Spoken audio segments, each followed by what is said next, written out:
በህይወታችን ውስጥ ሁለት አይነት ስሜቶችን ሁላችንም እናውቃቸዋለን።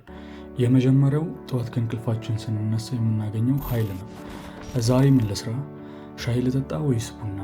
ይህን ስራ ልጀምር ወይስ ያኛው? ይህ የነፃነት፣ የአድራጊነት፣ የጌትነት ስሜት ነው። ከዚያ ደግሞ ሁለተኛው ስሜት አለ። ለምን እኔ ላይ ይህ ሆነ? ይህ ነገር ከቁጥጥር ውጭ ነው፣ ምንም ባደርግ ምንም ነገር አይቀየርም የምንልበት። ይህ ደግሞ የታሳሪነት፣ አቅም የማጣት ስሜት ነው። እነዚህ ሁለት ስሜቶች ከጥንት ጀምሮ የሰውን ልጅ ሲያስጨንቅ የነበረውን ታላቁን የፍልስፍና እንቆቅልሽ ይወክላሉ። የነፃ ምርጫ ፍሪ ዊል እና የእድል አስገዳጅነት ዲተርሚኒዝም። በዚህ አዲስ ዓመት ህይወታችንን ለመቀየር ከመነሳታችን በፊት እስኪ ይህንን እንቆቅልሽ እንፍታ። በእርግጥ የህይወታችን መሪዎች ነን ወይስ በማናየው ሰንሰለት የታሰርን ተዋናዮች? ጥበብ ፈላጊዎች፣ የሀሳብ አርበኞች፣ የነፍስ ተጓዦች፣ ይህ ጠጠር ቶክ ነው። የምታደምጡት ደግሞ በልዳዶስ ዲተርሚኒዝም። እስኪ መጀመሪያ ነፃነት የሚባል ነገር የለም ብለው የሚከራከሩትን ሰዎች ሀሳብ እንስማ። የእነሱ ሀሳብ እንዲህ ይጀምራል። በዚህ ዓለም ውስጥ የሚከሰት እያንዳንዱ ክስተት በቀደመው ክስተት ምክንያት የተፈጠረ ነው። ልክ እንደ ዶሚኖ ጨዋታ ማለት ነው።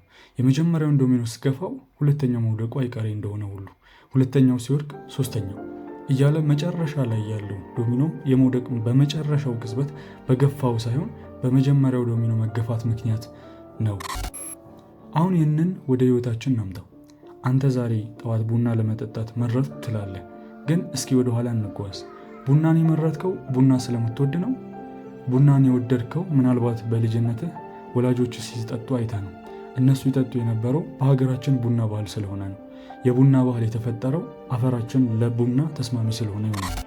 ልክ እንደ ዶሚኖ ወደ ኋላ ስንሄድ አንተ ምርጫዬ የምትለው ነገር አንተ ከመወለድ በፊት በተጀመረና በኮዝ ኤንድ ኢፌክት ሰንሰለት የመጨረሻው ውጤት ይሆናል። ይህ አስተሳሰብ ሃርድ ዲተርሚኒዝም ይባላል። ሃርድ የሚለው ቃል የመጣው አቋማቸው የማያወላውል ስለሆነ ነው። ያለፈውና የተፈጥሮ ህግጋት ከተሰጡ ወደፊት የሚሆነው ነገር አንድና አንድ ብቻ ነው፣ ሌላ ሊሆን አይችልም። በዚህ እይታ የጥፋተኝነት ስሜት፣ ኩራት፣ ጸጸት ሁሉም ቅዠቶች ናቸው። አንድ ሰው ወንጀል ቢሰራ ልክ እንደ መጨረሻ ዶሚኖ እሱ የወደቀው ከኋላው የነበሩት የህይወት ክስተቶች ስለገፉት ነው እንጂ መርጦ አይደለም። ስለዚህ የሞራል ተጠያቂነት የሚባል ነገር የለም ይላሉ። ይህ በጣም አስደንጋጭ ግን በራሱ መንገድ ምክንያታዊ የሆነ አስተሳሰብ ነው። ያልታሰረው ካፒቴን ሊበርታሪያኒዝም። ይህንን ሀሳብ ስንሰማ ውስጣችን በፍጹም ብሎ ይጮሃል። እኔ ከዶሚኖ ቁራጭ በላይ ነኝ ብለን እናስባለን። ይህ ሁለተኛው ጽንፍ አስተሳሰብ ይወልዳል። ይህ ሊበርታሪያኒዝም የሚባለው ፍልስፍና ነው። ዋናው ሀሳብ ያለፈው ታሪክና ሁኔታዎች ተጽዕኖ ያደርጉብናል። ነገር ግን እኛ ሰዎች ከሁኔታዎች ሰንሰለት ውጭ የሆነች ልዩ የማስጀመር ወይም የነፃነት ኃይል አለን የሚል ነው። ጀርመናዊ ፈላስፋ ኢማኑኤል ካንት ሰዎች በምክንያታዊነት ወይም በሪዝን ሲመሩ ከዚህ ሰንሰለት ነፃ ይወጣሉ ብሎ ያምን ነበር። ልክ መርከብ በማዕበል እንደሚመታ፣ ነገር ግን ካፒቴኑ የመጨረሻውን የመሪ አቅጣጫ እንደሚወስነው ማለት ነው። ሌሎች እንደ ፍሬድሪክ ያሉ ፈላስፎች ደግሞ ኤጀንት ኮዜሽን የሚባል ሀሳብ ያቀርባሉ። ድርጊቶች የሚፈጠሩት ያለፉ ክስተቶች ሳይሆኑ ድርጊቱ የሚፈጽመው ሰው ራሱ ነው ይላሉ። ድርጊት የሚጀምረው ከራሱ ከሰውየው ነው። ይህ እይታ የሞራል ተጠያቂነትን ያደነልናል። አንድን ሰው ጀግና፣ ሌላውን ደግሞ ፈሪ የምንለው በሁኔታዎቹ ተገፍተው ሳይሆን ከውስጣቸው ባመነጩት ውሳኔ እንደሆነ ያምናል። ይህ ደግሞ የራሱ ችግር ያለበት። አንድ ድርጊት በቀድሞ ክስተት ካልተፈጠረ በምንድን ነው የተፈጠረው? መልሱ በምንም ከሆነ ድርጊቱ እንዲሁ በአጋጣሚ የተፈጠረ ነው ማለት ነው። በአጋጣሚ እንደ ሎተሪ ከመጣ ድርጊት ላይ እኔ ምን ቁጥጥር አለኝ ብለን እንድንጠይቅ ያስችላል። በዶሚኖ ሰንሰለት ላይ ቁጥጥር እንደሌለኝ ሁሉ በድንገት ከሰማይ እንደመጣ መብረቅ ባለ ድርጊት ላይም ቁጥጥር የለኝም። ስለዚህ ይህም እይታ ፍጹም ነፃነትን ሊያረጋግጥልን አይችልም። መርከበኛ መንገድ። እንግዲህ አንደኛው ጽንፍ ፍጹም እስረኛ ነህ ይለናል፣ ሌላኛው ደግሞ ፍጹም ንጉስ ነህ ይላል። ሁለቱም ግን የየዕለት ተዕለት ልማዳችንን ሙሉ በሙሉ አይገልጹትም። ይህ ላይ ነው ሶስተኛውና ምናልባትም በጣም ጠቃሚ ሀሳብ የሚመጣው ኮምፓቲቢሊዝም። ስሙ እንደሚያመለክተው የእድል አስገዳጅነትና የምርጫ ነፃነት አብረው ሊሄዱ ይችላሉ ብሎ የሚያምን ፍልስፍና ነው።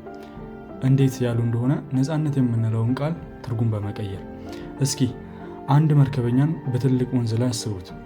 ወንዙ ዲተርሚኒዝም ነው፣ ፍሰቱ፣ አቅጣጫው፣ በውስጡ ያሉ አለቶች፣ እነዚህ መርከበኛው አይቆጣጠራቸውም። መርከቧና መሪዋ ፍሪዊል ናቸው።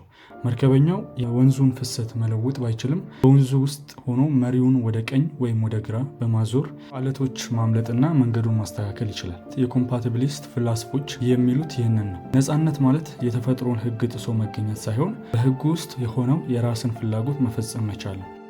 ቶማስ ሆብስ እና ዴቪድ ዩምስ የተባሉ ፈላስፎች ነፃነት ማለት በቀላሉ ከውጫዊ ሰንሰለት ነፃ መሆን ነው ይላሉ። እስካልታሰርክ ወይም ደግሞ ሽጉጥ እስካልተደገነበት ድረስ የምትፈልገውን ነገር ማድረግ ከቻልክ ነፃ ነህ። ውሳኔ በውስጣዊ ፍላጎቶች ቢወሰንም ችግር የለውም። ይበልጥ ደግሞ ሄሪ ፍራንክፈርት የተባለው የዘመናችን ፈላስፋ ሀሳቡን በጣም አሳምሮታል። እውነተኛ ነፃነት የሚገኘው አንደኛ ደረጃ ፍላጎትህ ከሁለተኛ ደረጃ ፍላጎትህ ጋር ስታስተካከል ነው ይላል። ለምሳሌ ሁለት ማህበራዊ ሚዲያ ሱሰኞችን እናስብ። አበበ ቲክቶክ ላይ ብዙ ሰዓታትን ማጥፋት ይፈልጋል። ይህ አንደኛ ደረጃ ፍላጎቱ ነው። ግን በውስጡ ደግሞ ይህንን ሱስ ባቆም ብሎ ይመኛል። ይህ ሁለተኛ ደረጃ ፍላጎቱ ነው። አበበ ነፃ አይደለም፣ ምክንያቱም በሚጠላው ፍላጎት እየተመራ ስለሆነ። ሁለተኛዋ ደግሞ አበባ ናት። አበባ እሷም ፌስቡክ ላይ ሰዓታትን ማጥፋት ትፈልጋለች። አንደኛ ደረጃ ፍላጎቷ ነው። ግን እሷ አዎ ይህንን ነው የምፈልገው፣ ምንም ችግር የለብኝም ብላ ታምናለች። ሁለተኛ ደረጃ ፍላጎቷ ነው። አበባ ከራሷ ጋር አልተጣለችም። ፍራንክፈርት እንደሚለው አበባ ከአበበ የበለጠ ነፃ ነች። ምክንያቱም የምትፈልገውን ነገር መፈለግን ትፈልጋለች። ነፃነት የውስጥ መናበብ ነው።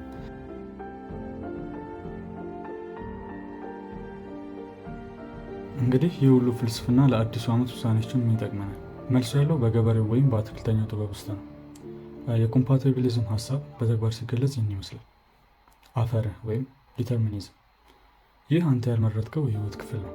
የተወለድክበት ቤተሰብ፣ የተወለድክበት ዘር፣ ያደግክበት አካባቢ፣ የሀገር ሁኔታ፣ ይህ የተሰጠ ሜዳ ነው። አፈሩ ደረቅ፣ አለታማ ወይም ለም ሊሆን ይችላል። ይህንን መለወጥ አትችልም። ሁለተኛው አትክልተኛ አንተ ነህ። አፈሩን መለወጥ ባትችልም በአፈሩ ላይ ምን እንደምታደርግ መወሰን ትችላለህ። የዘር ምርጫ። በዚህ መሬት ላይ የእውቀት ዘር ትዘራለህ፣ የተስፋን ዘር ወይስ የጥላቻና የተስፋ መቁረጥ ዘር? የምታነባቸው መጽሐፍ፣ የምትሰማቸው ሀሳቦች፣ የምትመርጣቸው ጓደኞች፣ እነዚህ የምትዘራቸው ዘሮች ናቸው። የእንክብካቤ ስራ ወይም የድርጊት ነፃነት። ዘር መዝራት ብቻውን በቂ አይደለም። አረሙን፣ መጥፎ ልማዶችን ወይም ሰበቦችን መንቀል አለበት። ውሃ ማጠጣት፣ በተግባር መደጋገም፣ ዲሲፕሊን ያስፈልጋል። ሶስተኛው እንግዲህ ምርቱ ነው፣ የወደፊት ህይወት ማለት ነው። በመጨረሻ የምታገኘው ምርት የአፈሩ ብቻ ውጤት አይደለም፣ የአትክልተኛው ስራ ውጤትም ጭምር ነው። የሁለቱ ውህደት ስለሆነ ማለት ነው። ስለዚህ ነፃነት ማለት ሁሉን ነገር የመቆጣጠር ችሎታ አይደለም። ነፃነት ማለት በተሰጠህና በማትቆጣጠረው ሁኔታ ውስጥ ሆነ የምትቆጣጠራቸውን ነገሮች በመጠቀም የራስን ትርጉም መፍጠር መቻል ነው። ይህ አዲስ ዓመት የተሰጠህ እርሻ ነው። አፈሩን ቀሰው፣ አየሩን አትርገመው። ይልቁንስ እጆችህን ተመልከት። ራስን አንድ ጥያቄ ብቻ ጠይቅ።